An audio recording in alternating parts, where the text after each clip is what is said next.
वह अपने एक तुच्छ और कुरूप सेवक के साथ सो रही थी। शाहजमां सोचकर आया था कि बेगम उसे देखकर अति प्रसन्न होगी। उसे दूसरे मर्द के साथ सोते देखकर एक क्षण के लिए उसे काट मार गया। कुछ संभलने पर सोचने लगा कि कहीं मुझे दृष्टि भ्रम तो नहीं हो गया। लेकिन भली भांति देखने पर भी जब वही बात पाई तो सोचने लगा ये कैसा अनर्थ है कि मैं अभी समरकंद नगर की रक्षा भित्ति से बाहर भी नहीं निकला और ऐसा कर्म होने लगा।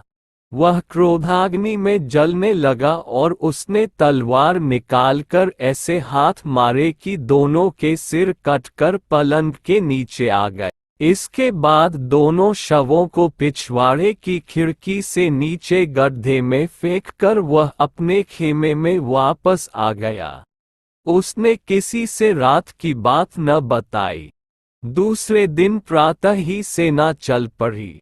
उसके साथ के और सब लोग तो हंसी खुशी रास्ता काट रहे थे, किंतु शाहजमां अपनी बेगम के पाप कर्म को याद करके दुखी रहता था और दिनों दिन उसका मुंह पीला पड़ता जाता था। उसकी सारी यात्रा इसी कष्ट में बीती। जब वह हिंदुस्तान की राजधानी के समीप पहुंचा और शहरयार ने ये सुना तो वह अपने सारे दरबारियों को लेकर शाहजमां की अभ्यर्थना के लिए आया। जब दोनों एक दूसरे के पास पहुंचे तो अपने अपने घोड़े से उतरकर गले मिले और कुछ देर तक एक दूसरे की कुशलक्षेम पूछकर बढ़े समारोहपूर्वक रवाना हुए। शहरयार ने शाहजमां को उस महल में ठहराया जो उसके लिए पहले से सजाया गया था और जहां से उद्यान दिखाई देता था। वह महल बड़ा और राजाओं के स्वागत योग्य था। फिर शहरयार ने अपने भाई से स्नान करने को कहा। शाहजमां ने स्नान करके नए कपड़े पहने और दोनों भाई महल के मंच पर बैठकर देर तक वार्तालाप करते रहे। सारे दरबारी दोनों बादशाहों के सामने अपने अपने उपयुक्त स्थान पर खड़े रहे।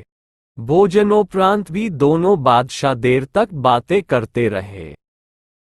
जब रात बहुत बीत गई तो शहरयार अपने भाई को आतिथ्य गृह में छोड़कर अपने महल को चला गया। शाहजमां फिर शोकाकुल होकर अपने पलंग पर आंसू बहाता हुआ लौटता रहा। भाई के सामने वह अपना दुख छुपाए रहा, लेकिन अकेला होते ही उस पर वही दुख सवार हो गया और उसकी पीड़ा ऐसी बढ़ गई जैसे उसकी जान लेकर ही छोड़ेगी। वह एक क्षण के लिए भी अपनी बेगम का दुष्कर्म भुला नहीं पाता था। वह अक्सर हाय हाय कर उठता और हमेशा ठंडी सांसें भरा करता। उसे रातों को नींद नहीं आती थी। इसी दुख और चिंता में उसका शरीर धीरे धीरे घुलने लगा। आगे की कहानी अगले पार्ट में। आप सभी से रिक्वेस्ट है वीडियो को लाइक एंड सब्सक्राइब करो प्लीज।